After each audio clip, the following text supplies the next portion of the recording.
Bismillahirrahmanirrahim. Assalamualaikum warahmatullahi wabarakatuh.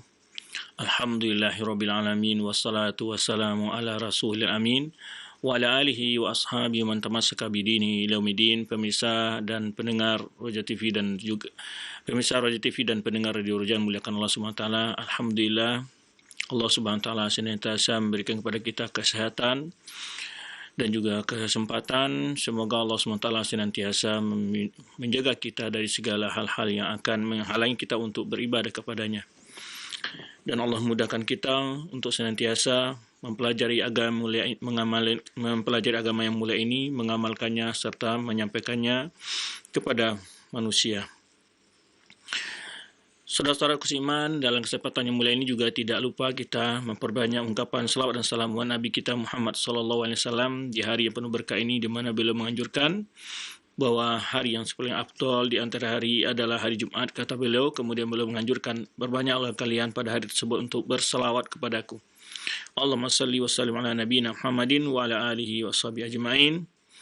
Pemirsa dan pendengar yang muliakan Allah Subhanahu wa taala, pembahasan kita pada kesempatan ini adalah masih berkisar berbagai peristiwa penting di masa kekuasaan Khalifah Ma'mun, yaitu salah satu khalifah atau khalifah yang ke-7 dari rangkaian kekuasaan Khilafah Abbasiyah. Pada pertemuan yang lalu kita telah berbincang suatu peristiwa penting dan genting yang dialami para ulama di masa kekuasaan Ma'mun, ya, mengalami ujian dan cobaan dari Allah Subhanahu wa taala dengan doktrin mengatakan Al-Qur'an itu adalah makhluk. Dan itu telah kita bahas secara ringkas, ya, walaupun tidak sempat terbahas secara meluas. Kita telah menjelaskan berbagai faedah-faedah dalam peristiwa tersebut yang dapat kita ambil sebagai pesan-pesan dan tuntunan, ya, ketika terjadi sebuah peristiwa-peristiwa seperti yang penting, ataupun jika terjadi sebuah kesalahan yang fatal di tengah kekuasaan, bagaimana ulama kita menyikapinya. Sekaligus kita melihat bagaimana perjuangan para ulama untuk bertahan di atas kebenaran, ya, begitu pahit dan beratnya mereka alami. Tentu apa yang mereka alami dibanding dengan apa yang kita alami hari ini, sungguh apa yang kita alami tidak ada apa-apanya dibanding yang perjuangan mereka. Tentu dari situlah akan lahir ada rasa semangat dari kita untuk meningkatkan kemampuan kita dan kemauan kita untuk belajar agama yang mulia ini serta berdakwah di jalan agama yang mulia ini. Saudara-saudaraku yang dirahmati Allah Subhanahu wa taala, pada kesempatan ini kita akan membahas salah satu peristiwa penting juga di masa kekuasaan Al-Ma'mun, yaitu khalifah yang ke-7 dari rangkaian penguasa Khilafah Abbasiyah, itu wafatnya Imam Syafi'i di dalam kekuasaannya Ma'mun, tapi bukan karena peristiwa doktrin Al-Quran, karena Ma'mun berkuasa 198 Hijriah, kemudian sampai pada tahun 218 Hijriah, yaitu sekitar 20 tahun gitu, ya, dia berkuasa. Jadi 198 Hijriah sampai 218. Dan Imam Syafi'i wafat di tahun 204 Hijriah. Nah, sedangkan peristiwa doktrin Al-Quran itu adalah makhluk itu dimulai sejak tahun 212 Hijriah sampai yang puncaknya pada tahun 218 Hijriah. Baik, cuman kita bahas ini karena satu peristiwa penting juga. Di saat berkuasa Ma'mun, itu wafatnya salah seorang ulama yang masyhur di dalam dunia Islam, dan di kalangan para ulama yang memiliki jasa dan perjuangan yang fenomenal bagi umat. Beliau adalah salah satu dari ulama dari madhab yang terkenal, yaitu madhab Imam Syafi'i, ya, madhab fikih yang terkenal. Itu ada yang 4, walaupun madhab fikih yang ada di dalam Islam itu tidak terbatas pada 4 madhab saja, cuman yang berkembang dan yang menyebar luas hanya 4 yang masyhur. Itu madhab Imam Abu Hanifah dikenal dengan madhab Hanafiyah, kemudian madhab Imam Malik ini dikenal dengan madhab Al-Malikiyah, kemudian madhab Imam Syafi'i, lalu pengikut disebut dengan Syafi'iyah, kemudian madhab Imam Ahmad, yaitu disebut dengan Al-Hanabilah atau Hambaliyah. Taib. Saudara Suiman, kita akan lihat sedikit biografi beliau. Ini sekilas saja, ya. Sungguh banyak sekali pelajaran-pelajaran jika kita melihat bagaimana kehidupan beliau yang dapat kita jadikan sebagai motivasi bagi kita, ya. Sebab apalagi di negara yang mayoritas kita di Indonesia secara umum adalah menisbahkan diri dalam mengikuti ijtihad. Para ulama-ulama kita di Nusantara adalah memakai mazhabnya Imam Syafi'i atau ulama-ulama yang mengikuti mazhab Imam Syafi'i. Maka alangkah baiknya juga kita kenal sekilas, memberitahu kepada umat, menggambarkan kepada umat sekilas tentang biografi beliau. Semoga apa yang kita sampaikan ini dapat kita ambil faedahnya. Imam Ibnu Katsir, saya akan nukilkan penjelasan ini dari kitab Al-Bidayah wa Nihayah karya Imam Ibnu Katsir. Ibnu Katsir juga punya kitab tersendiri yang menulis tentang Tabaqat Syafi'iyah, yaitu tentang biografi ulama-ulama yang bermazhab Syafi'i. Tetapi saya tidak mengambil dari kitab itu karena tersebut cukup luas, ya, penjelasannya. Maka kita hanya ngambil dari kitab Bidayah wa Nihayah yang penjelasannya sesuai dengan kesempatan waktu yang kita miliki untuk menyampaikan pembahasan kita di pagi hari ini. Beliau namanya adalah Muhammad bin Idris Ibn al-Abbas Ibn Uthman Ibn Syafi', ya. Maka beliau dinisbahkan kepada kakek beliau ini Asy-Syafi', ya. Syafi'. Jadi Muhammad bin Idris bin al-Abbas Ibn Uthman Ibn Syafi' bin Sa'ib bin Ubaid bin Abdi Yazid, ya, bin Hashim bin Muttalib, ya, bin Abdul Manaf, ya, bin Abdul Manaf bin Qusay Al-Qurashi Al-Mattalibi. Al-Mattalibi Al-Qurashi. Jadi beliau dari keturunan Quraisy dan beliau dari keturunan yaitu saudara dari Hashim, kakek Rasulullah SAW. Jadi beliau bertemu dengan satu kakek dengan Rasulullah SAW dengan kakeknya Abdul Manaf. Ya, Abdul Manaf ini ada punya anak namanya Hashim, ada punya anak namanya Al-Muttalib. Nah, Al-Muttalib ini saudara dari Hashim. Nah, Hashim adalah kakek langsung Rasulullah SAW, yaitu Muhammad bin Abdullah bin Abdul Muttalib bin Hashim bin Abdul Manaf, ya, bin Qusay. Baik. Jadi beliau ketemu dengan kakeknya nanti dengan Abdul Manaf. Karena Al-Muttalib saudara dengan Hashim, kakek Rasulullah SAW. Nah, Al-Muttalib inilah yang menyebut kakek Rasulullah SAW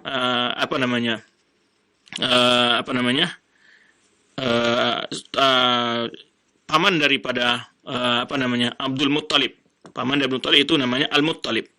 Abdul Muttalib namanya awalnya Syaibatul Hamd, tapi dinisbahkan kepada pamannya Al-Muttalib ini. Kenapa? Karena pamannya Al-Muttalib yang datang menyebutnya setelah dia menginjak usia dewasa, diambil oleh pamannya, dibawa ke Mekah. Dalam perjalanan ke Mekah, dia kelelahan sampai di Mekah, orang mengira bahwa itu adalah budaknya Al-Muttalib, yaitu kakek Imam Syafi'i.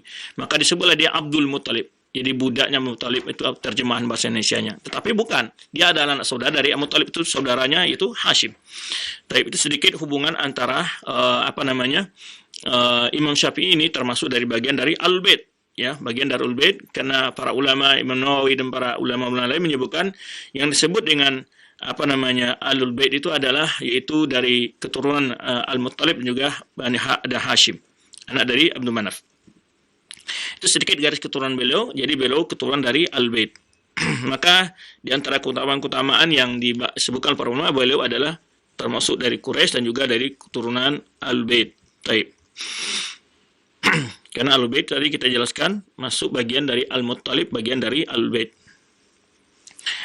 Kemudian Wasa'ib bin Ubaid aslama yaum Badr. Jadi ini kakek beliau dari keturunan dari kakek beliau Al-Muttalib tadi, yaitu Sa'ib bin Ubaid, yaitu masuk Islam pada waktu perang Badar.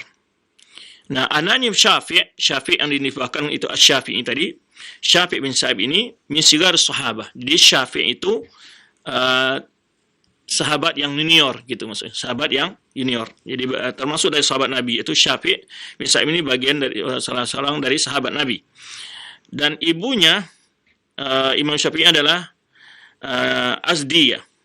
Azdiyah, ya. Kemudian dikisahkan kata Imam Ibnu Katsir menyebutkan Ibnu Katsir menyebutkan bahwa ketika ibunya hamil, ibunya melihat, yaitu apa namanya, dia mengeluarkan bintang, ya, sampai menyinari Mesir gitu. Kemudian waqad waqa'a fi kullin balad minhu mala syahdiyah. Jadi cahaya bintang itu, kata dilihat dalam mimpinya, itu menyinari tempat-tempat, ya, wilayah-wilayah, ya. Waqad wulida Syafi'i bi Gazzah. Jadi beliau tinggal di Gazzah, lahir di Gazzah. Jadi Imam Syafi'i lahir di Gazzah. Gazzah adalah daerah Palestina, masyhur, ya.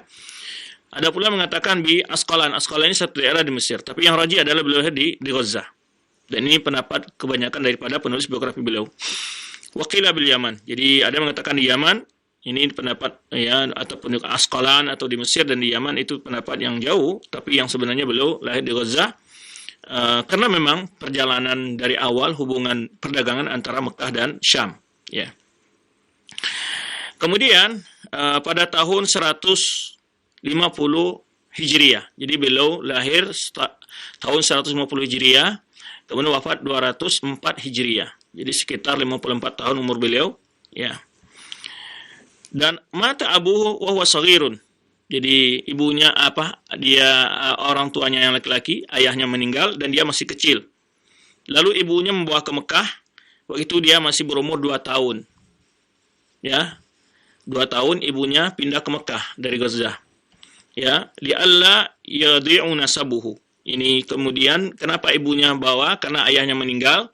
Ya, usia 2 tahun, ibunya juga membawa anaknya ini ke Mekah, pindah dengan agar tidak garis keturunannya jadi hilang. Kan kalau dia sendirian, tidak orang ada yang tahu, nanti garis keturunannya akan hilang.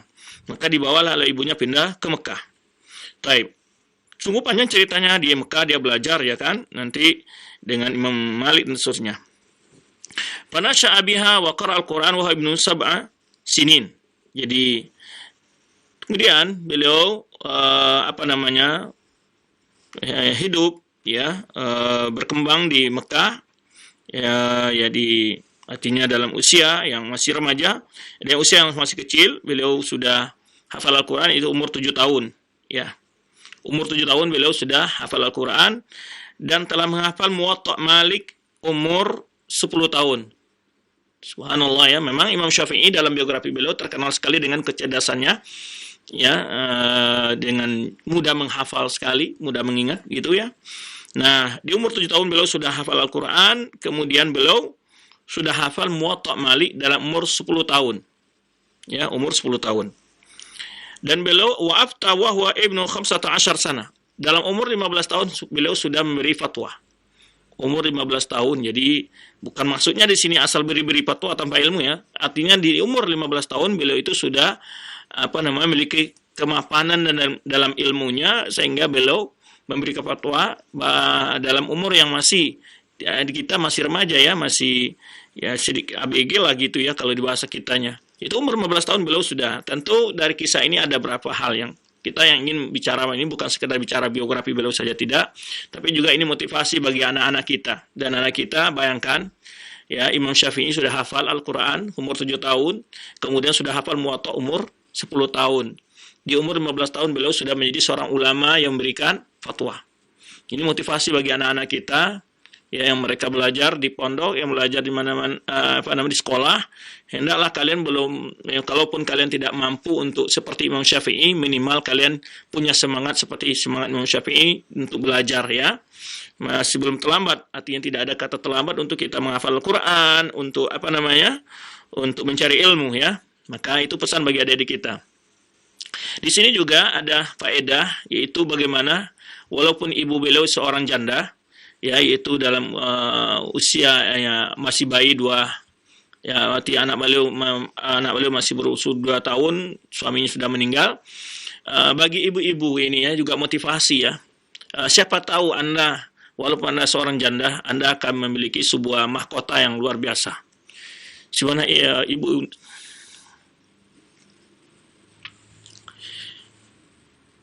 dari Imam Syafi'i, ya, sungguh sangat besar sekali pahala yang diraih mendapatkan anak soleh, ya.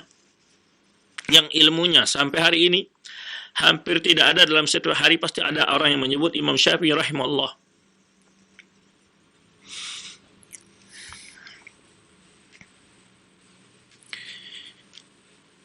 Maka bagi ibu-ibu yang umpamanya yang ditinggal suami atau bagaimanapun, enggak perlu putus asa, ya, enggak perlu putus asa karena rahmat Allah itu luas. Jadi bayangkan saja Imam Syafi'i, dia punya anak yang masih kecil, sudah ditinggal oleh ayah meninggal, namun ibunya tidak putus asa, sehingga mampu mendidik putra menjadi ulama, orang alim yang terkenal di dunia. Yang tadi kita sebutkan hampir tidak lewat dalam satu hari, ya, dalam satu hari pasti ada orang menyebut namanya di dunia ini, yaitu Imam Syafi'i. Bayangkan, ya, berarti ada orang mengambil faedah dari ilmunya, begitu. Nah, jadi ini juga motivasi bagi seorang ibu untuk, ya, bersemangat mendidik anak-anak mereka walaupun dengan keterbatasan yang ada. Ya, keterbatasan yang ada, hal itu pun tidaklah membuat kendor, hendaknya, ya, membuat kendor semangat kita untuk mendidik anak-anak kita. Ini juga nih pelajarannya kan, ini terdapat pelajaran oleh kita. Yang pertama, bagaimana seorang orang tua punya semangat yang besar walaupun keterbatasan yang ada untuk mendidik anaknya. Begitu juga bagi seorang anak, hendaknya juga punya semangat yang tinggi untuk menjadi anak yang soleh, ya, menjadi anak yang bisa meringankan azab dan juga memberikan kedudukan yang mulia kepada orang tuanya di hadapan Allah Ta'ala di akhirat. Itu adalah cita-cita yang paling tinggi bagi seorang anak, ya. Jadi inilah tujuan kita membahas biografi para ulama agar anak-anak kita punya cita-cita yang berguna bagi umat, ya, yang berguna bagi umat.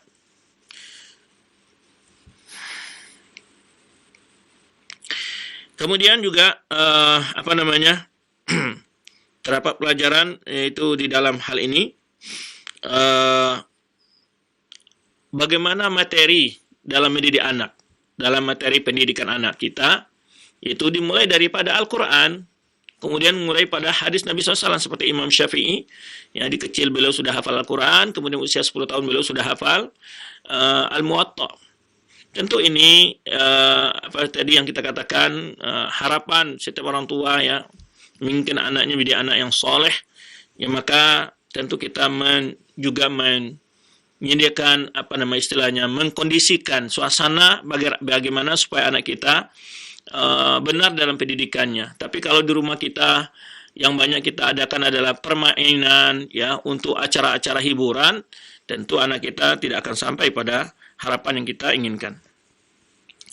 Baik, itu kemudian beliau, ya, tadi sudah kita jelaskan bagaimana dengan usia masih kecil beliau sudah hafal Al-Quran 7 tahun, kemudian 10 tahun sudah hafal kitab Muwatta karang Imam Malik, kemudian umur 15 tahun beliau sudah menjadi seorang ulama yang memberikan fatwa. Atau kata Imam Ibnu Katsir juga ada yang mengatakan pendapat beliau berfatwa pada umur 18 tahun.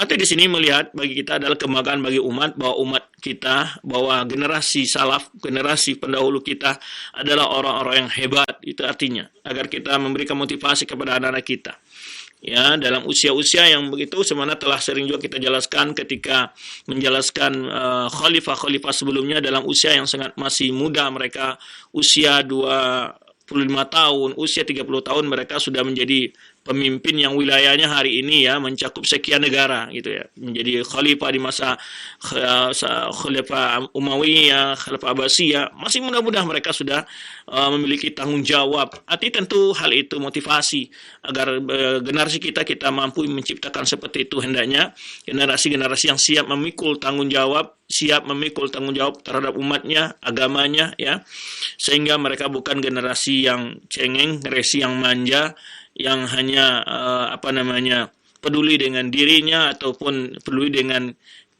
sibuk dengan permainan hobinya, tapi dia adalah orang yang peduli dengan hal yang lebih besar terhadap umat ini. Ini yang kita inginkan dari generasi muda kita. Maka dari kita membacakan biografi ulama-ulama, mendengar biografi ulama, itu yang kita harapkan, ya, dari generasi kita hendaknya lahir seperti mereka, lahir generasi yang seperti mereka.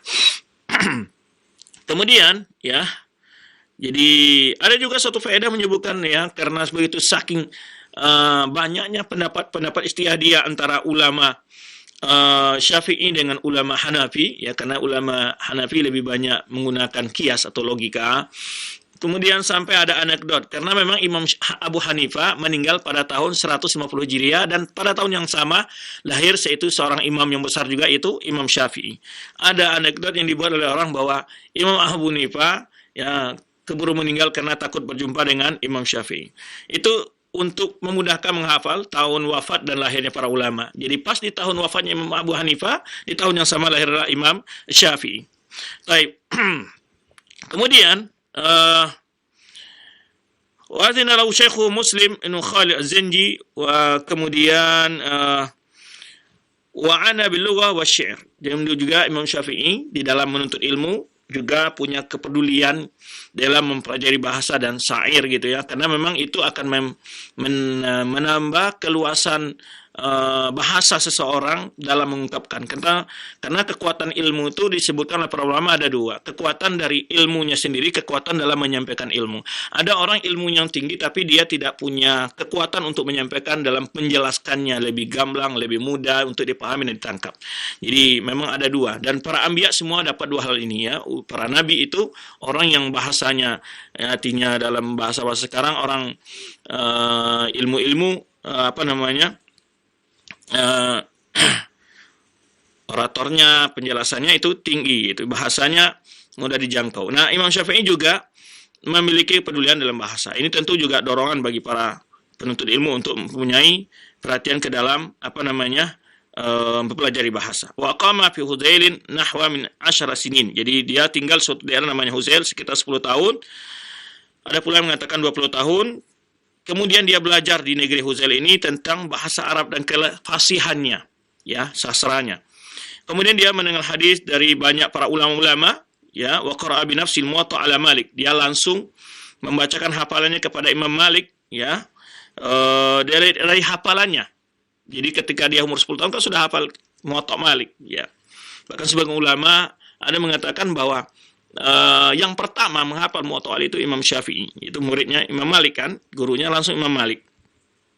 Nah, ketika dia datang belajar ke Imam Malik, pertamanya Imam Malik itu tidak kurang respect ketika dia datang karena masih kecil gitu kan.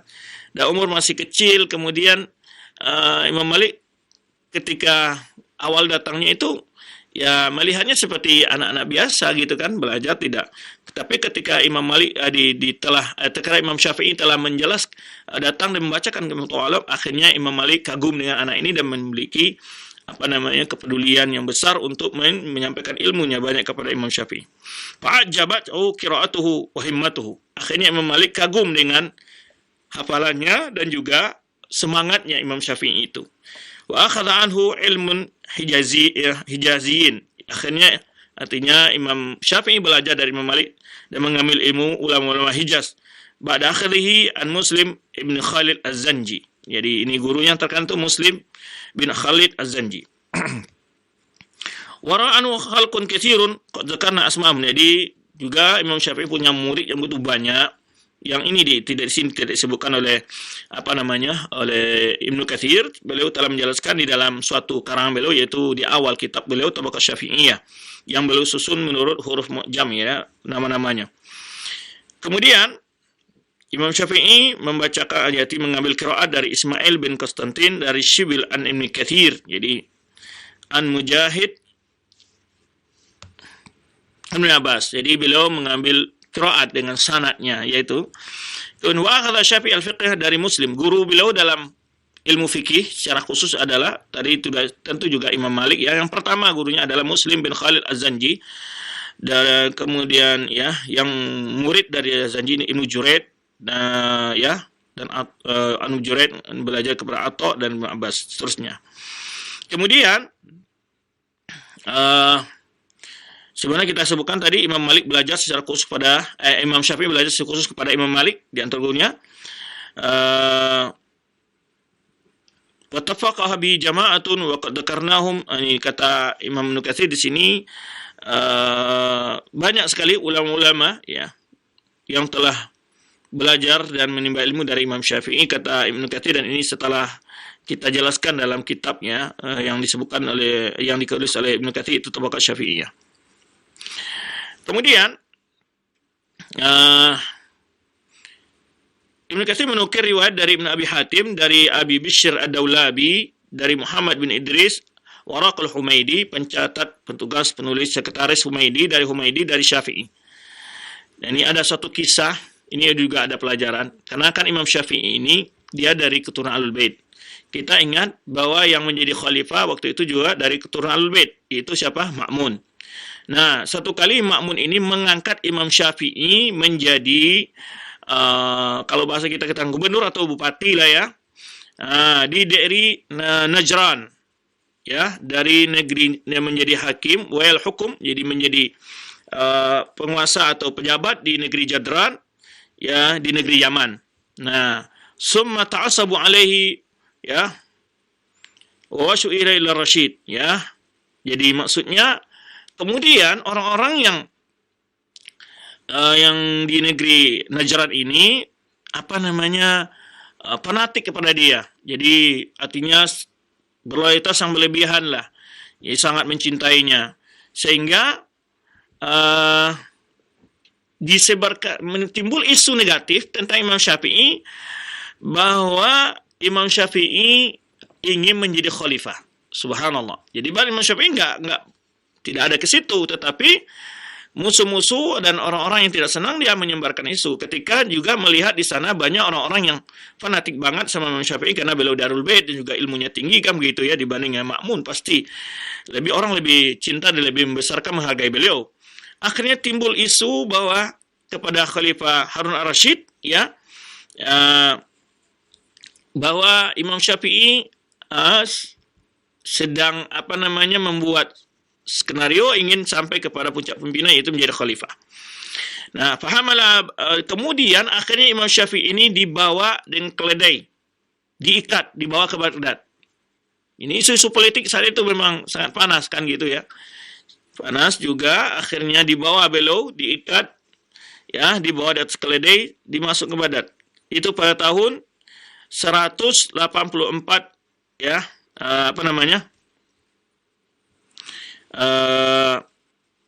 Hijriyah, 184 Hijriyah. Dan umur beliau ketika itu berumur 30 tahun, ya. Kemudian setelah beliau bertemu dengan Harun ar-Rasyid, berbincang, ya. Dan di situ di Harun ar-Rasyid juga ada seorang ulama yang besar, yaitu Muhammad bin Hasan. Muhammad bin Hasan kita tahu adalah teman murid daripada Imam Abu Hanifah. Jadi, nah, di hadapan Harun ar-Rasyid hadir yaitu Muhammad bin Hasan, ya, dan juga Imam Syafi'i dibawa menghadap Harun ar-Rasyid. Dan di situ ada Muhammad bin Hasan. Muhammad bin Hasan ma'ruf adalah dari tokoh senior dari ulama Hanafi, ya, beliau yang mengembangkan mazhab Imam Abu Hanifah dan juga murid dari Imam Abu Hanifah. Kemudian Muhammad bin Hasan ini ahsanal qawfihi, jadi memuji Imam Syafi'i di hadapan Harun ar-Rasyid. Kemudian setelah itu Harun ar-Rasyid tabayyana lahu ar-Rasyid bara'atahu mimma nusiba ilaih. Kemudian Harun ar-Rasyid tahu apa yang diisukan, ya, kepada Imam Syafi'i itu adalah hoax, jadi adalah kedustaan. Kemudian akhirnya Harun ar-Rasyid meminta Imam Syafi'i kemudian Muhammad bin Hasan mengajak Imam Syafi'i untuk tinggal, ya, di rumahnya. Nah, jadi memang beliau satu generasi, satu bakal dari Muhammad bin Hasan, ya, murid dari Imam Abu Hanifah. Kemudian wa kana Abu Yusuf qad mata qabla dzalika bisana. Abu Yusuf adalah siapa? Itu murid Imam Syafi'i juga, telah meninggal setahun sebelumnya. Kemudian Muhammad bin Hasan dari tokoh ulama Syafi'i ini, ulama Hanafi ini, murid Imam Abu Hanifah ini, ya, memuliakannya, dan akhirnya Imam Syafi'i belajar, ya, ilmu yang banyak dari Muhammad bin Hasan. Setelah itu kemudian Harun ar-Rasyid memberikan kepada Imam Syafi'i 2.000 dinar. Ada yang mengatakan 5.000 dinar. 5.000 dinar. Kemudian Imam Syafi'i kembali ke Mekah. Setelah kembali ke Mekah, uang yang dikasih oleh Harun ar-Rasyid tadi dibagi-bagikannya kepada karib kerabatnya dan keluarganya. ya.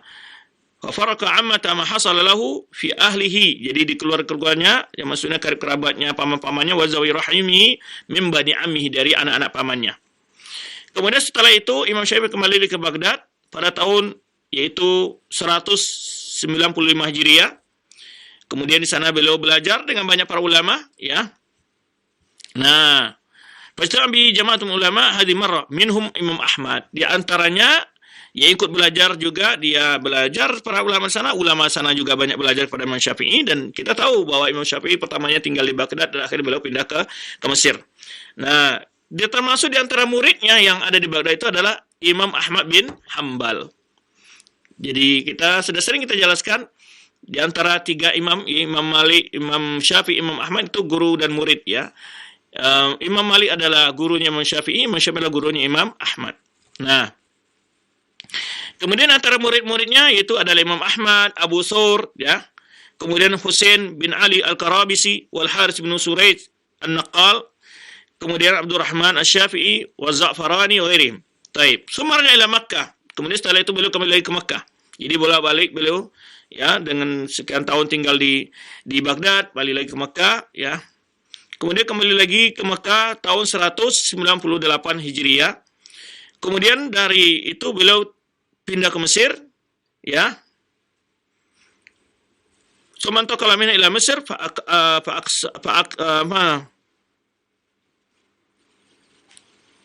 di sana dia tinggal sampai meninggal di Mesir. Itu pada tahun 204 Hijriah. Kemudian kita beliau mengarang kitab beliau Al-Um.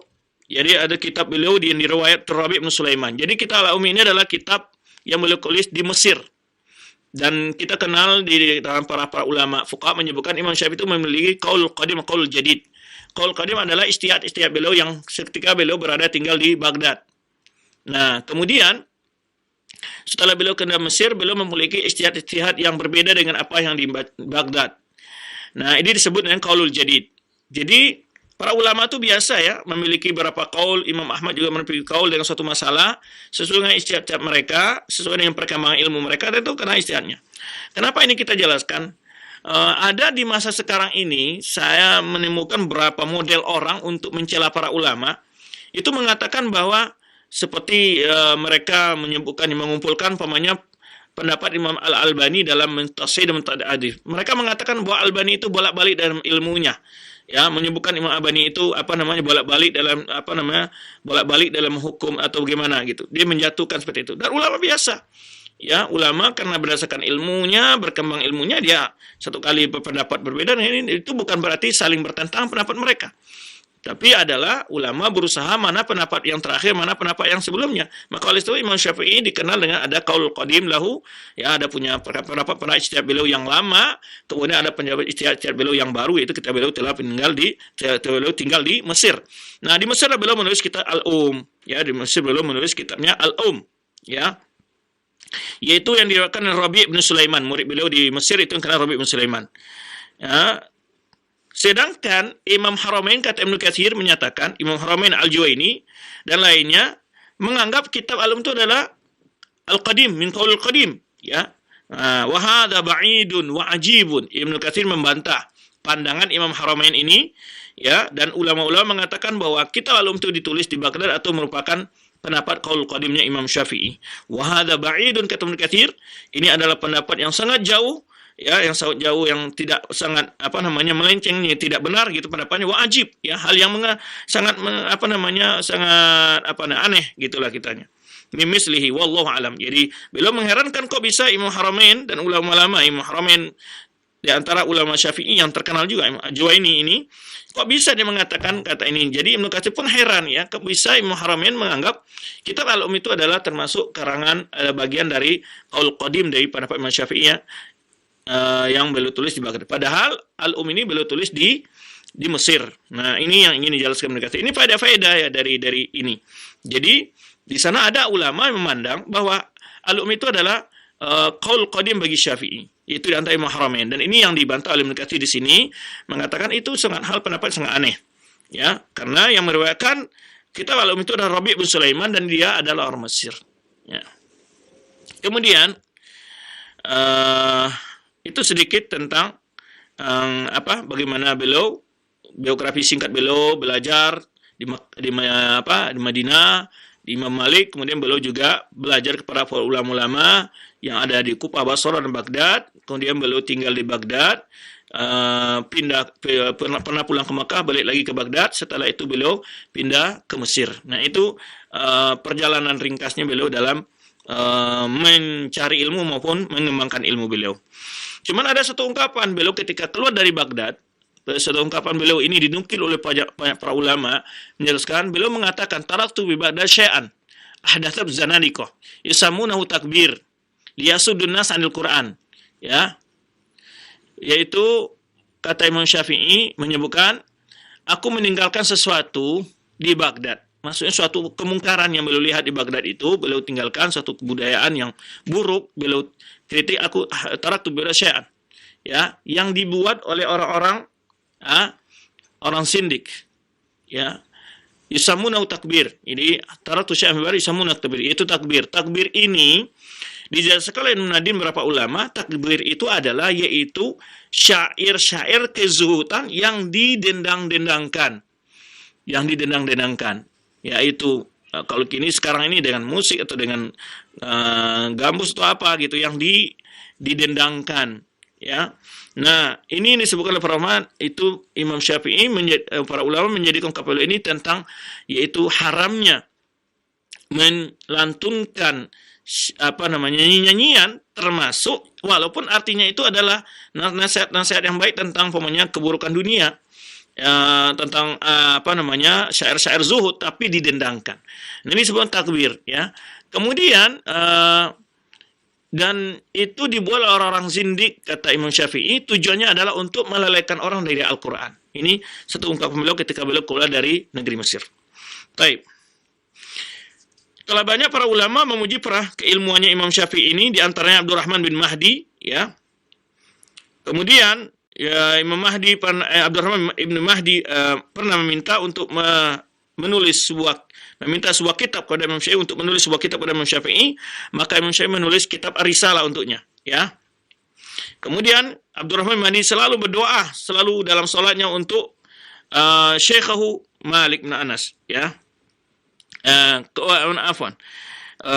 Wasalau ayaktuba lahu kitaban fil usul, fakatabahu, di mana Imam Abdurrahman bin Mahdi pernah minta agar Imam Syafi'i menulis sebuah kitab untuk dia, maka fakatabahu risalah, Imam Syafi'i menulis risalah, yaitu kitab Risalah, yang dimana isinya berkenaan dengan dua bidang ilmu, yaitu ilmu mustalah hadis dan ilmu usul fiqh. Wa kana lahu fi shalah daiman, ya. Kemudian Abdurrahman bin Mahdi selalu mendoakan Imam Syafi'i dan juga gurunya Malik bin Anas. Itu gurunya Imam Syafi'i, yaitu Malik bin Anas. Baik, berkata Qutaibah bin Sa'id, Imam Syafi'i itu adalah imam. Kemudian Sufyan bin Uyainah, Yahya bin Sa'id Qattan, wa kana lahu aidan fi salatihi. Jadi para ulama-ulama ini mendoakan, ini menunjukkan tentang bagaimana rasa terima kasih mereka kepada guru mereka, ya, pada seorang ulama yang begini, maka selalu mendoakan dalam salat-salatnya. Kemudian berkata Abu Ubaid, ma ra'aitu afsa wala aqal wala arwa min asy-Syafi'i. Kata Abu Ubaid, aku tidak melihat, yang Abu Ubaid bin Qasim bin Salam, ini ma'ruf seorang ulama Ahlussunnah, aku tidak melihat orang yang paling fasih dan orang paling cerdas dan orang yang paling wara', ya, daripada Syafi'i. Ya, orang yang paling fasih, orang yang paling berakal, paling cerdas, dan wara' lagi. Wara' itu maksudnya apa? Ya, kalau wara' itu adalah meninggalkan perkara-perkara yang syubhat, ya, syubhat. Perkara yang syubhat itu ditinggalkan, itu namanya wara'. Jadi beda antara wara' dengan zuhud. Ini sudah berapa kali kita sebutkan. Az-zuhud tarkul mubahat. Ya, kalau wara' tarkul syubhat, ya. Contohnya ketika pamannya kita duduk di sebuah tempat, lalu ketika berdiri ada uang di bawah, di dekat tempat kita duduk, lalu kita ragu ini uang siapa, maka ini kita ragu uang kita atau uang orang lain, ini kita ragu, maka orang yang wara' adalah meninggalkan, ini adalah dianggap disedekahkan atau diserahkan, dan dia tidak mau mengambil karena ada nilai syubhatnya, itu namanya wara'. Kalau zuhud itu adalah meninggalkan perkara, tidak berlebihan dalam perkara-perkara yang mubah, ya. Nah, Imam Abu Ubaid ini memuji, ya, kefasihannya, kecerdasan, yang kewaraan Imam Syafi'i. Taib. Kemudian banyak lagi ulama lain yang memujinya, di antara Ishaq bin Rahuya, Muhammad bin Hasan tadi yang kita sebutkan dan lainnya, ya, yang cukup panjang kata kalau kita mau menukilkan ungkapan-ungkapan mereka dalam memuji Imam Syafi'i. Demikian pula Imam Ahmad bin Hanbal, yad'u lahu fi salatihi nawan min 40 sana. Kata Ibnu Katsir menyebutkan di sini menyebutkan di sini bahwa Imam Ahmad yaitu selalu mendoakan untuk Imam Syafi'i dalam salatnya selama 40 tahun. Lalu apa pelajaran dapat kita ambil sedikit di sini mendengar berita-berita begini apa gitu ya? Tentu ini adalah bagaimana kecintaan seorang murid kepada guru. Rasa bentuk terima kasih seorang murid kepada guru adalah selalu mendoakan gurunya.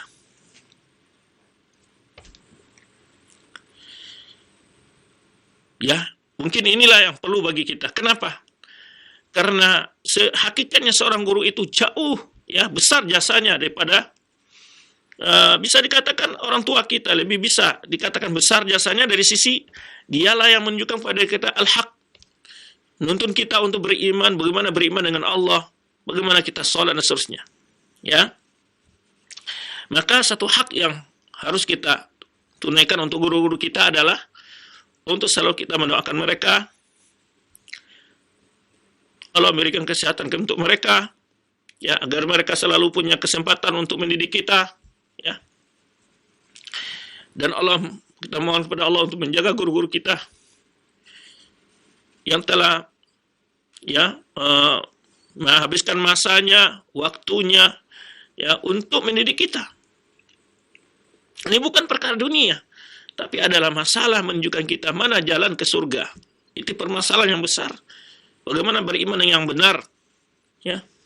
Jadi dari pelajaran ini begitu banyak tadi kita sebutkan para ulama yang mendoakan Imam Syafi'i. Artinya apa? Ada rasa cinta mereka yang benar kepada gurunya. Ya, rasa terima kasih mereka yang begitu tinggi pada guru mereka. Sehingga dikisahkan di sini Imam Ahmad selama 40 tahun mendoakan Imam Syafi'i dalam salatnya.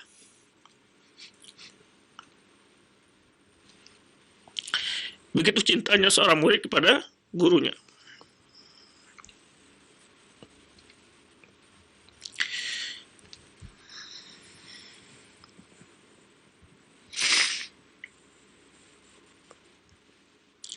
Ibnu Katsir menyebutkan dalam sebuah di mana Imam Ahmad pernah berkata dalam menanggapi sebuah hadis yang diriwayatkan oleh Imam Abu Dawud di mana Rasulullah SAW menyebutkan innallaha yab'atsu li hadhil umma ala ra'si kulli mi'atin sanatin may yujadilu laha amra diniha. Ya, ini hadis yang sahih di mana Allah akan mengutus untuk umat ini setiap 100 tahun ya, atau setiap di awal 100 tahun ya, itu kepala 100 tahun itu orang yang akan memperbarui bagi umat ini agama mereka. Jadi maksudnya pembaharu, ulama-ulama pembaharu. Maka Imam Ahmad mengatakan ya, di antaranya adalah yang dimaksud dalam hadis ini adalah Imam Syafi'i. Qala fa Umar bin Aziz, ya, Imam Ahmad mengatakan di antaranya kata Imam Ahmad yang masuk ke dalam hadis ini adalah bahwa Allah memperbarui untuk umat ini setiap awal 100 tahun orang yang akan memperbarui agamanya, yaitu mengembalikan umat ini kepada kebenaran, menjelaskan kebenaran dan seterusnya ya, berjuang ya, mengalihkan umat yang sudah mulai menjauh dari sunnah-sunnah Rasulullah SAW, dari pemahaman akidah yang benar dikembalikan lagi kepada sesuai pemahaman yang dibawa oleh Rasulullah, diajarkan para sahabatnya. Di antara kata Umar bin Aziz ala ra'sil mi'a ula. Kata Imam Ahmad yang pertama adalah Umar bin Aziz, yaitu di awal 100 tahun yang pertama, yaitu wasyafi'i ala ra'sil mi'a tsaniyah. Imam Syafi'i adalah yaitu di pada tahun yang kedua abad Hijriyah ya. Jadi 200 tahun berikutnya adalah Imam Syafi'i kata Imam Ahmad. Kemudian juga ada hadis yang diriwayatkan Abu Dawud Tayalisi dari dalam Rasulullah SAW menyebutkan la tasubbu Quraisyan fa inna alimaha, ya, jangan kalian mencela Quraisy. Fa inna alima yamlul arda ilman. Allahumma innaka adzaqta awalaha ya ba adzaban wa balan fa adzik akhiraha nawalan. Tapi hadis ini hadis dhaif. Tapi di sini menunjukkan salah satu yang maksud adalah tentang keutamaan Quraisy terdapat dalam hadis yang lain sebenarnya hadis Rasulullah inna Allah astafa Kinana min Bani Ismail wastafa Quraisy min Kinana wastafa Bani Hashim min Quraisy wastafa min Bani Hashim. Baik.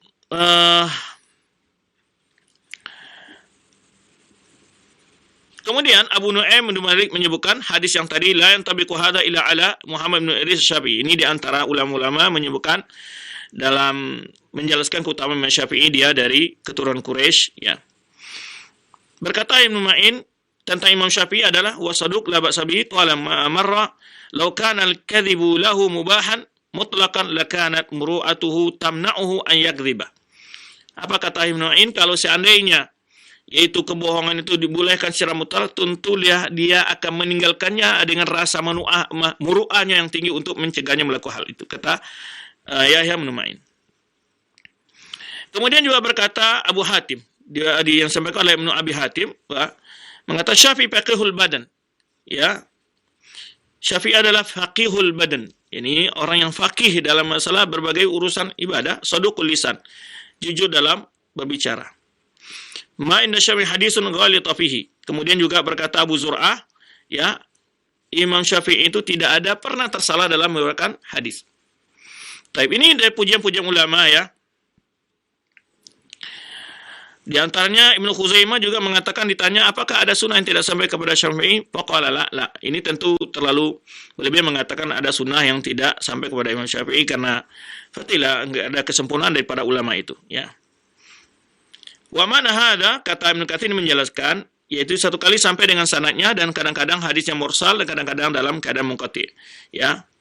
Wa huwa mawjud kama huwa mawjud fi kutubihi wallahu alam. Kata Imam Ibnu Katsir sebagaimana terdapat dalam kitabnya, kata Ibnu Katsir wallahu alam. Kemudian menyebutkan juga qala Harmala sami'tu Syafi'i yaqul, ya, summitu bi Baghdad nasirus sunnah. Kata Imam Syafi'i, aku disebut oleh orang-orang di Baghdad digelari dengan penolong sunnah. Baik. Kemudian juga kata Abu Thur. Abu Thur adalah seorang murid juga dari Imam Syafi'i. Ma ra'ayna mithla Syafi'i wa la ra'a huwa mithla nafsihi. Jadi Imam Syafi'i, kami tidak pernah melihat orang lebih berilmu dari Imam Syafi'i dan dia sendiri pun tidak ada pernah melihat orang yang lebih hebat darinya. Masih banyak pujian-pujian para ulama di sini, ya.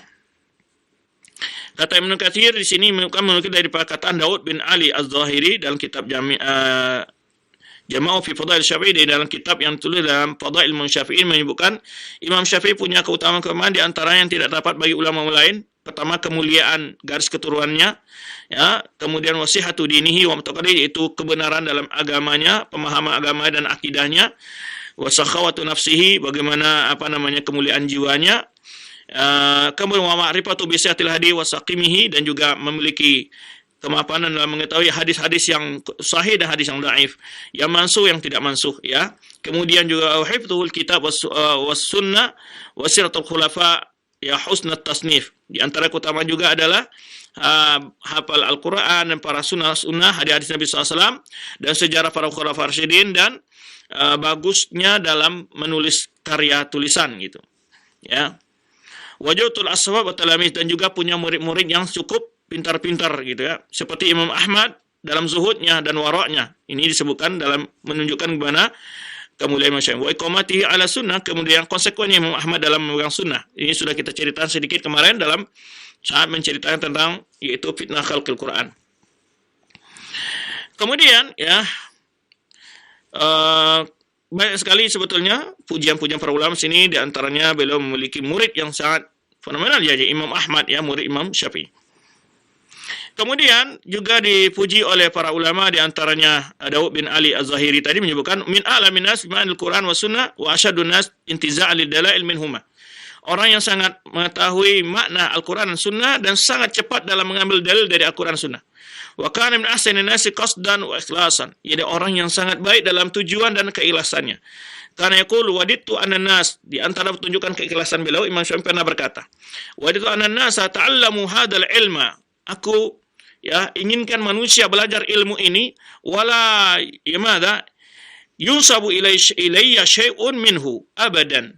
Jadi lalu aku tidak suka untuk dikatakan dinisbahkan sesuatu pun kepadaku. Jadi kalau dia menginginkan, ya, aku ingin orang belajar ilmu ini dan tidak menisbahkan sesuatu pun kepadaku. Ya, ini pendapat sampai kata Syafi'i.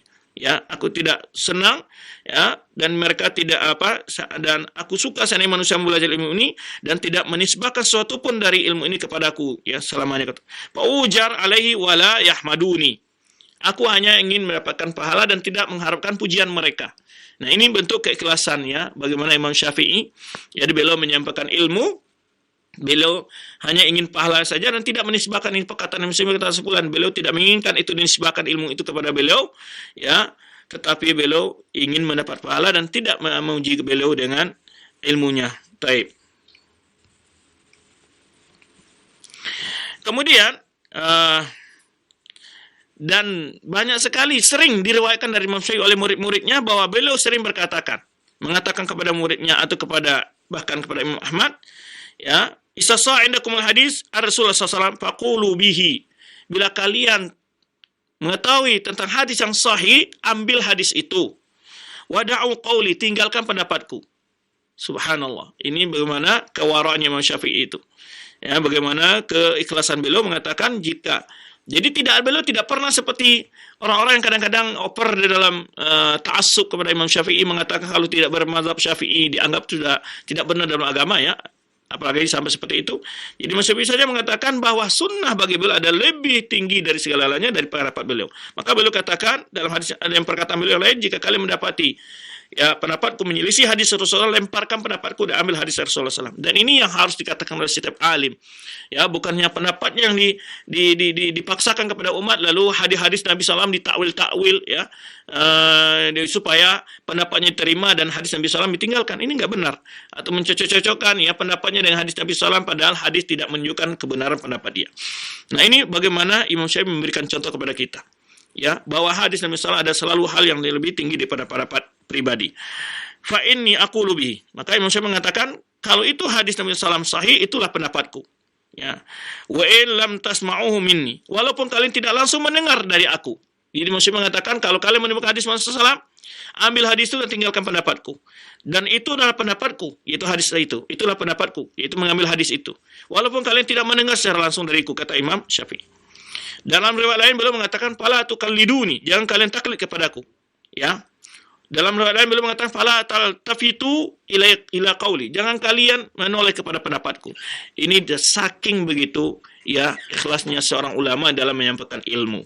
Ya, tidak merasa dirinya besar, hebat, lalu, ya, malu mengatakan pendapatnya, ditolak pendapatnya oleh orang lain, ya. Nah, akhirnya dia berusaha lebih membela pendapatnya daripada membela sunnah Rasulullah sallallahu alaihi wasallam.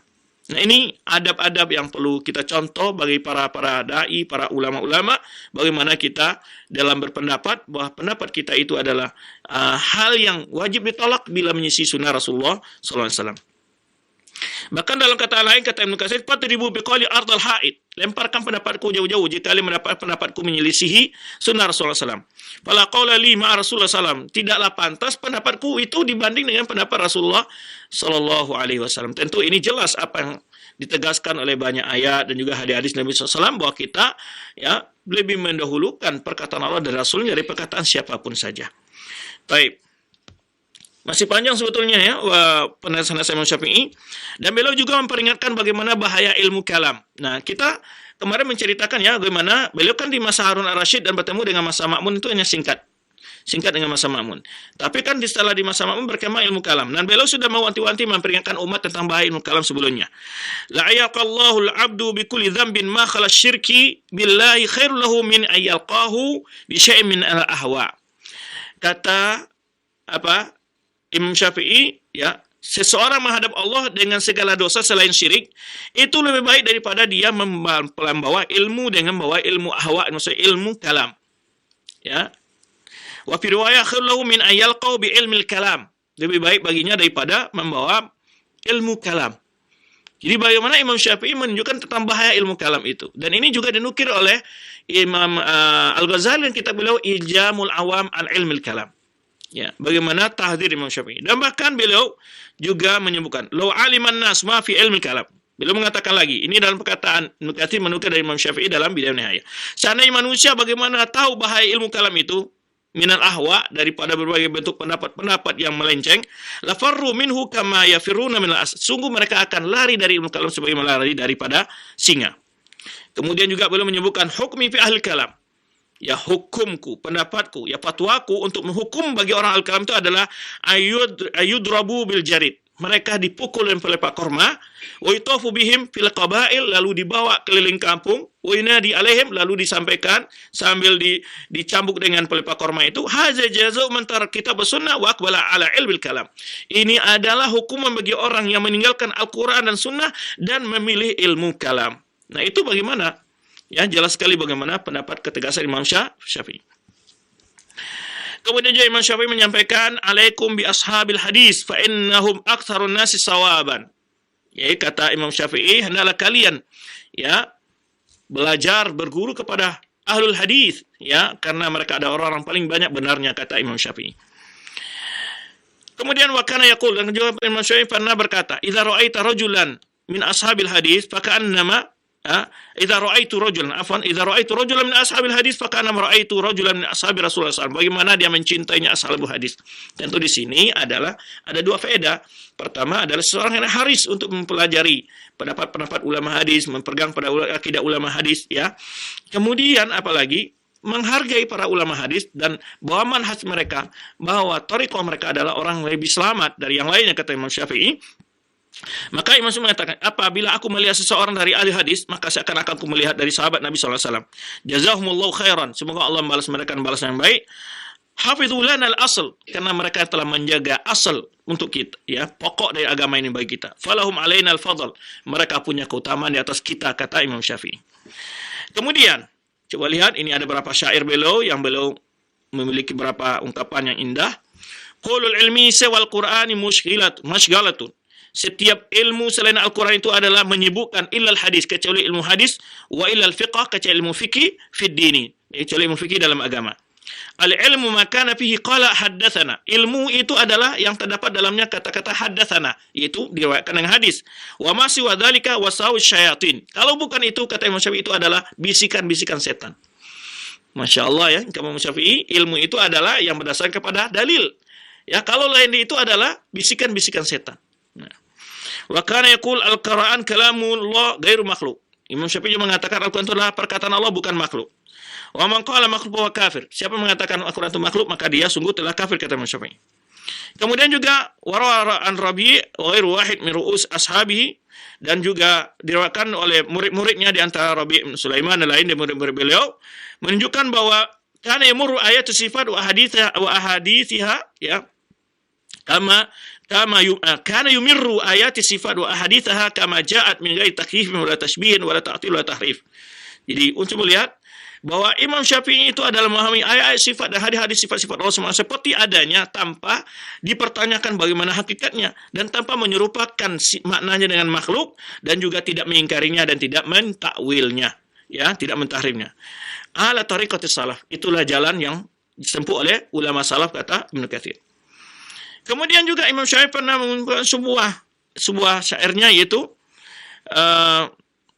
jadi mana Imam Syafi'i bersyair untuk dirinya sendiri, ya. Dia mengatakan masyi'tu kana, Imam Syafi'i berkata tentang bagaimana dia berbicara pada dirinya tentang syairnya ini, masyi'ta kana wa illam asya. Dia berkata ini tentang takdir, ya. Ya Allah, apa yang engkau kehendaki, itu pasti terjadi. Wa illam asya, sekalipun saya tidak kehendaki, kata Imam Syafi'i. Masyi'tu illam tasya' lam yakun. Apa yang aku inginkan, jika engkau tidak berkehendak, ya Allah, tidak juga akan terjadi. Ini tentang masalah apa? Iman kepada takdir. Maka dia katakan masyi'ta kana wa illam asya. Apa yang engkau kehendaki, ya Allah, pasti terjadi, sekalipun aku tidak menyukainya, begitu, ya. Apa aku tidak menginginkannya. Wa masyi'tu, apa yang aku inginkan, illam tasya', jika engkau tidak kehendaki, ya Allah, lam yakun, tidak akan pernah terjadi. Baik. Khalaqtal ibada ala ma alimta. Nah, ini maratibul qadar, ya. Engkau telah ciptakan hamba makhluk ini semua dalam berdasarkan pada ilmunya yang sempurna. Fa fil ilmi yajril fata wal musin. Jadi dalam ilmu itulah, ya, orang akan makhluk ini berjalan, baik anak muda maupun orang yang tua. Faminhum syaqiyyun wa minhum sa'idun. Di antara mereka ada yang bahagia, di antara mereka ada yang susah. Wa minhum, ya, wa min, antara mereka ada yang susah, di antara mereka ada yang bahagia. Wa min qabihun wa minhum hasanun. Di antara mereka ada yang jelek, di antara mereka ada yang baik. Ala hadza mananta wa hadza khadata. Ini engkau beri nikmat dan engkau ini engkau celakakan. Wa hadza anta wa hadza lam tu wa hadza lam tu'in. Ini engkau tolong dan itu tidak engkau tolong. Ini menghendaki bagaimana kehendak Allah yang mutlak terhadap makhluknya. Kemudian juga akidah Imam Syafi'i di sini dikatakan oleh Rabi' bin Sulaiman mengatakan dia mendengar Imam Syafi'i berkata, afdhalun nas ba'da Rasulullah SAW. Manusia yang paling afdal setelah Rasulullah SAW adalah Abu Bakar, summa Umar, summa Utsman, summa Ali. Nah, ini akidahnya Imam Syafi'i.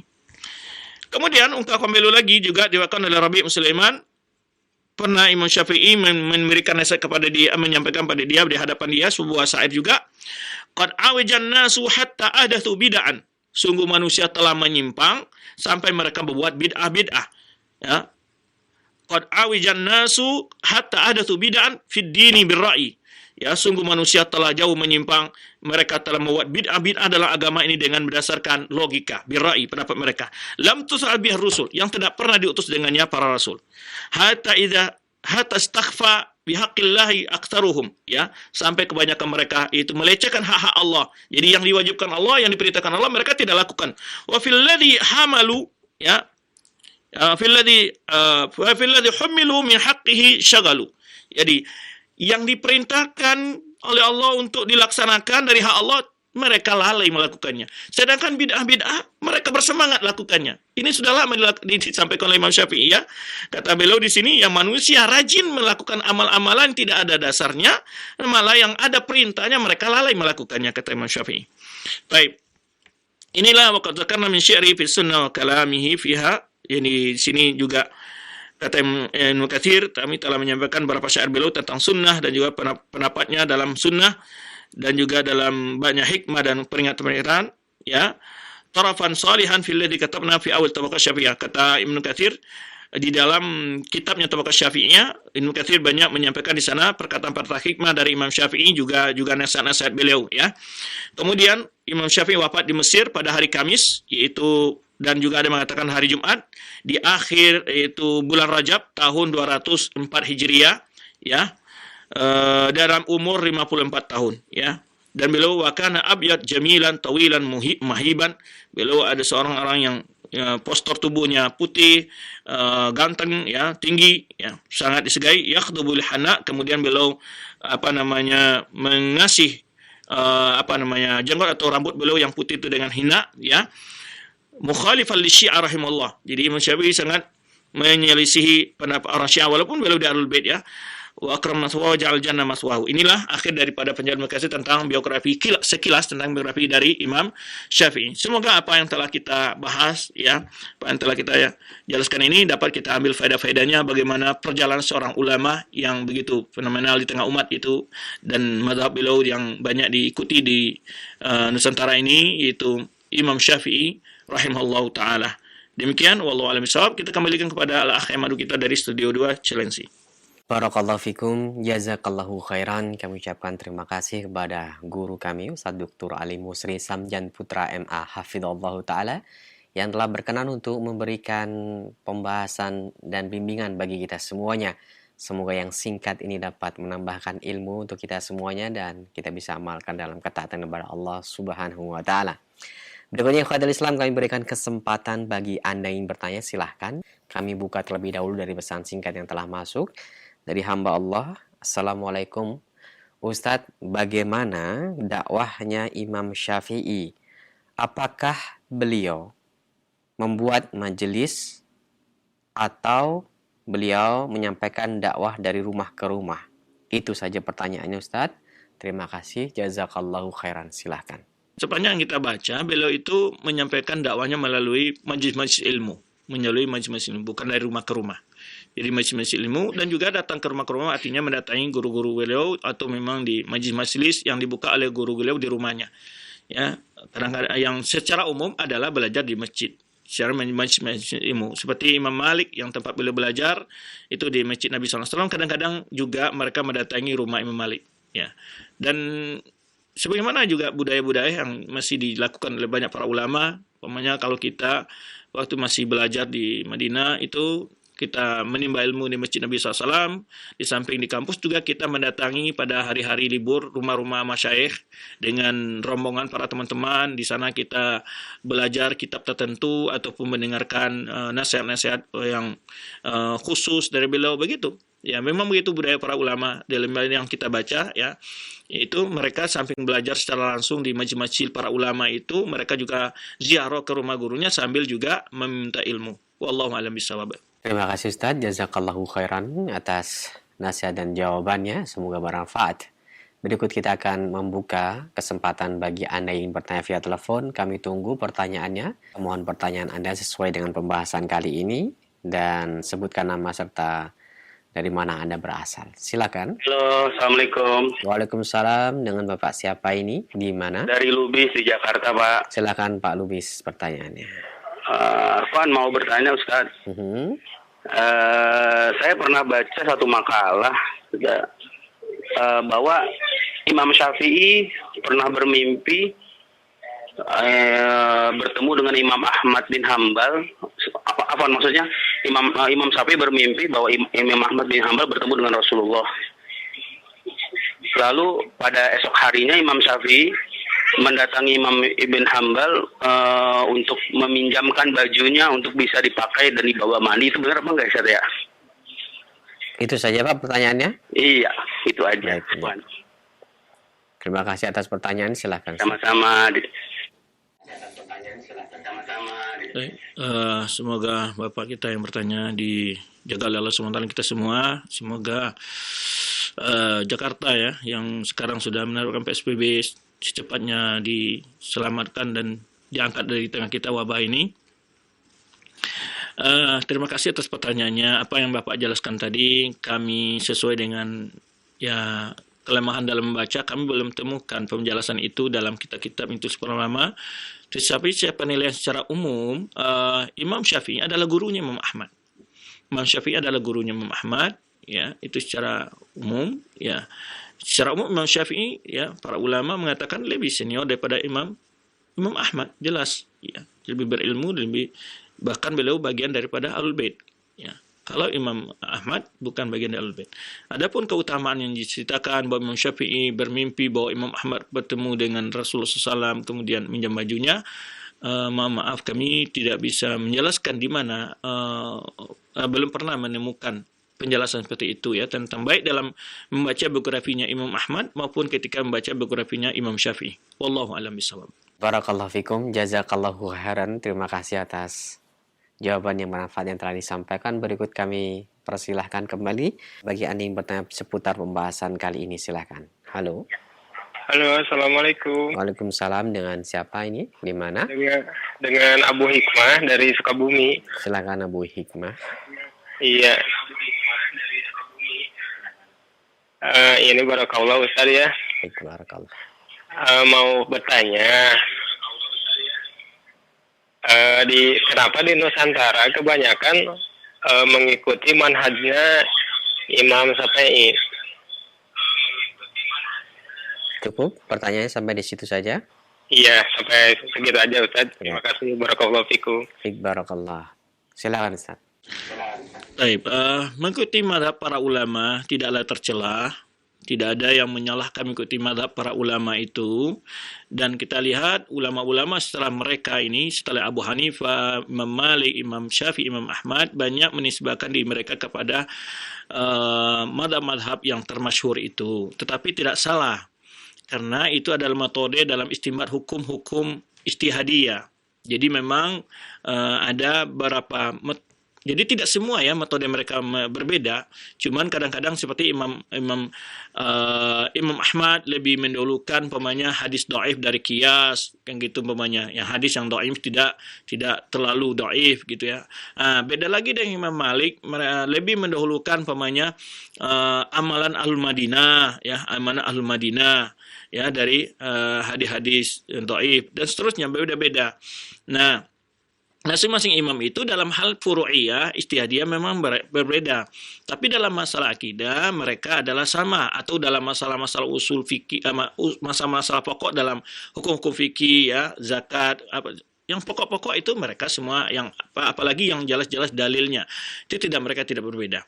Maka apa menyebabkan kenapa banyaknya orang di Nusantara ini bermadzhab Syafi'i? Karena memang mungkin dari awal-awal ulama-ulama kita yang mengajarkan ataupun yang belajar pun banyak mempelajari madzhab Syafi'i. Jadi memang itu pengaruh daripada awal perkembangan dakwah, perkembangan Islam. Ya, dan kita tahu kebanyakan yang datang ke dan sesuai dengan sejarah yang kita tahu bahwa banyak yang membawa menjadi ulama di sini itu ulama-ulama yang datang dari Yaman atau daerah Jazirah Arab yang mereka lebih banyak didominasi oleh ulama Syafi'iyah. Sehingga inilah yang menyebabkan di Nusantara banyak berkembang madzhab Syafi'i gitu. Kemudian juga kecintaan orang kepada Imam Syafi'i ya, karena promosinya juga berpengaruh ya. Seperti ulama-ulama yang Nusantara yang belajar di Mekah, mereka juga belajar banyak dari ulama-ulama Syafi'iyah. Ya, karena promosi keutamaan Imam Syafi'i lebih tinggi mungkin daripada mazhab yang lainnya. Jadi sebelum kerajaan Saudi sekarang ini, itu dulu kan di Mekah, di sana ada 4 mihrab kalau di Mekah itu sholatnya dulu. Jadi di sana berkumpul para ulama. Nah, kebanyakan ulama Nusantara itu belajar melalui ulama-ulama Syafi'iyah.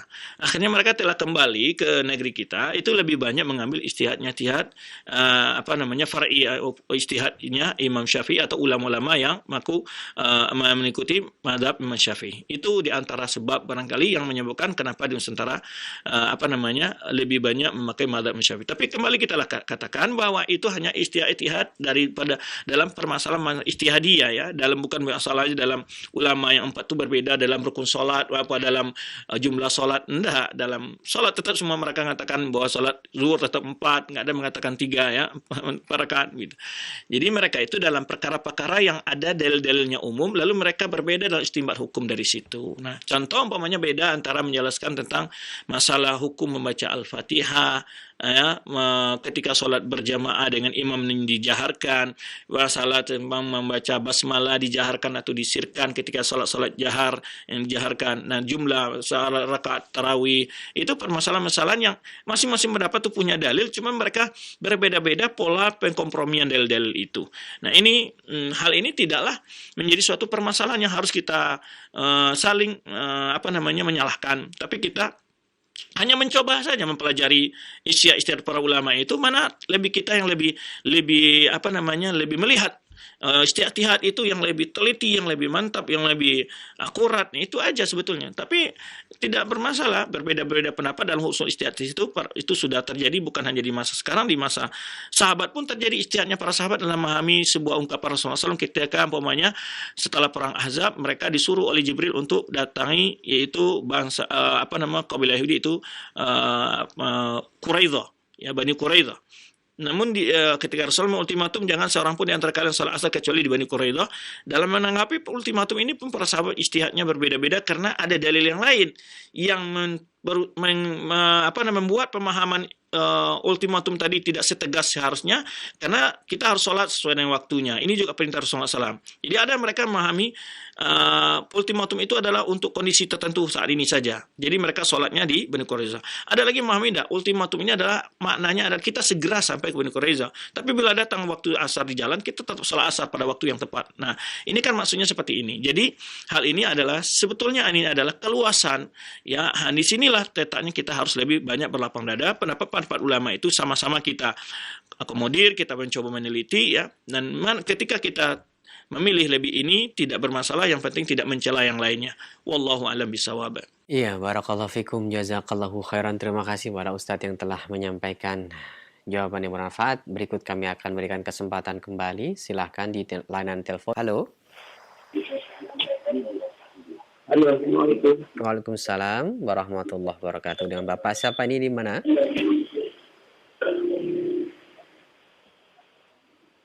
Ini dari hamba Allah di Kalimantan Barat. Silahkan Pak, pertanyaannya.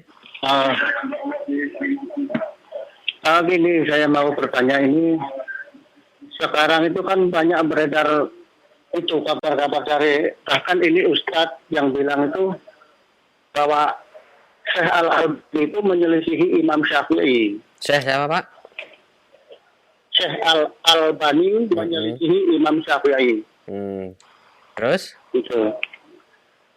Bahkan di situ sampai disebut ulama-ulamanya yang lain-lain itu disebut bahwa Albani itu sesat karena tidak sesuai dengan Imam Syafi'i. Gimana itu penjelasannya, Ustaz? Ya. Cukup, Pak?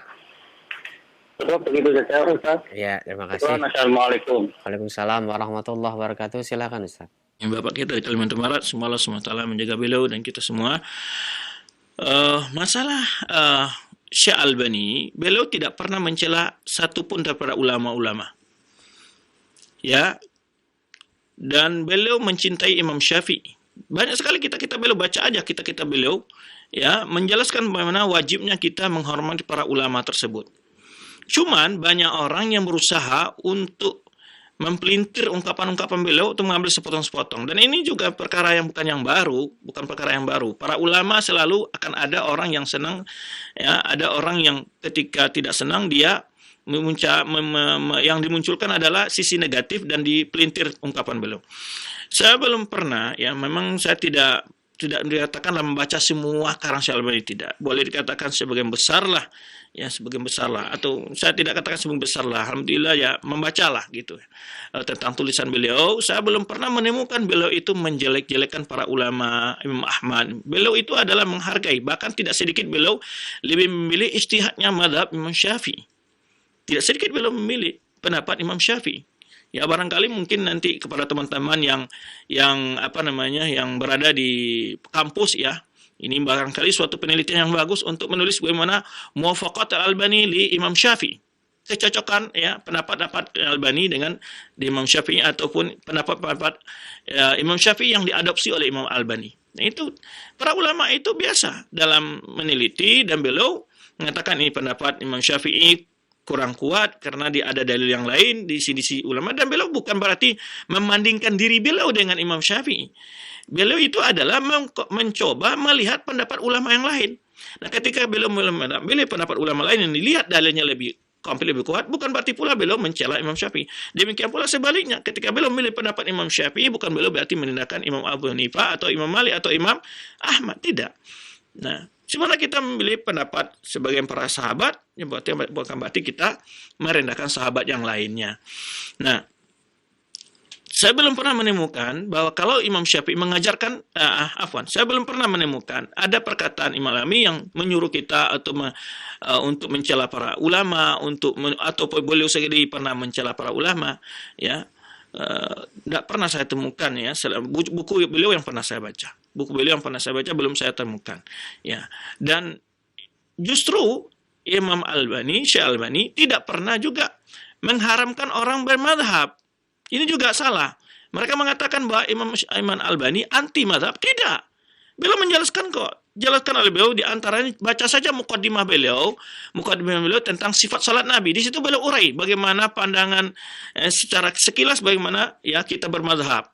Yang selalu diingatkan para ulama bukan melarang bermazhab, yang dilarang adalah yaitu ta'assub fanatik, buta dengan mazhab itu dan melecehkan ataupun mencela orang yang tidak semazhab dengan dia. Itu yang dicela para ulama. Karena yang beliau maksudnya ada orang-orang yang over di dalam bermazhab, sehingga setiap yang beda pendapat, arti dia tidak menghormati imam tersebut, umpamanya, atau dianggap tidak sah sholat. Sebagaimana ada pendapat sebagian, ini kalau kita tidak katakan para kiai atau para orang awam, ada pendapat seperti mana mereka, dan itu disaksikan secara pandang mata berkali-kali, saya sendiri menyaksikan, di mana mereka tidak mau sholat berjamaah bersama kita dan lebih memilih sholat sendirian. Ya, itu bukan sholat jahriyah loh, mungkin karena imam ada yang jahar atau ada yang tidak jahar basmalah, mereka tidak mau milih malah sholat, bahkan bukan sholat jahriyah, sholat zuhur saja saya menyaksikan sendiri, itu lagi memilih mereka sholat sendirian daripada mau berjamaah dengan kita. Nah, ini kan bentuknya ada itu ini yang dilarang, ta'assub yang berlebihan itu, ya, atau sampai menganggap orang yang beda dalam ijtihad dengan mazhab yang diyakininya itu adalah sesat. Ini yang perlu kita luruskan. Bukan berarti, ya, baik ulama-ulama yang kontemporer atau ulama muasirin yang seperti Syekh bin Baz, Syekh Albani, kemudian Syekh Utsaimin, mereka menyuruh kita melepaskan mazhab para ulama. Enggak pernah, lihat saja penuh dengan pendapat-pendapat ulama yang nukil oleh Syafi'i dalam fatwa-fatwanya. Ya hadza qaul Syafi'i wa huwa amilu ilaihi. Beliau katakan demikian. Beliau juga tidak ta'assub, walaupun secara umum ulama-ulama Saudi itu lebih banyak secara amalia untuk orang awamnya itu mereka lebih banyak berfatwa mengambil pendapat Imam Ahmad, tetapi bila pendapat Imam Syafi'i raji, Imam Syafi'i Bas atau Syekh Utsaimin tidak ragu-ragu mereka memilih pendapat Imam Syafi'i. Wa hadza qaul Syafi'i wa alladhi huwa alai dalil. Begitu pendapat. Dan juga Imam Syekh Al-Albani juga begitu. Ya, wa hadza qaul Syafi'i wa alladhi amilu ilaihi wa huwa alladhi alai dalil. Begitu pendapat para ulama. Ini pendapat Syafi'i itu yang didukung oleh dalil. Dan saya memilih pendapat ini. Dan sering ulama itu. Tapi bukan berarti setiap perkataan tidak boleh keluar dari perkataan Syafi'i. Ini yang disebut oleh ulama kita. Ini nggak boleh. Pokoknya tidak pendapat Syafi'i itu ditolak. Bukan begitu. Ya, ataupun tidak pendapat Ahmad ditolak. Bukan. Ya, ulama kita semuanya adalah karena ulama yang 4 ini tidak pernah memaksa kita untuk memilih pendapat mereka sendiri. Mereka justru menyuruh kita, makanya baca mukaddimahnya sifat salat Nabi Intul Syekh Al-Albani itu dijelaskan di sana. Semua a'immah itu menyuruh kita untuk memilih dalil, mengikuti dalil, bukan untuk pendapat mereka.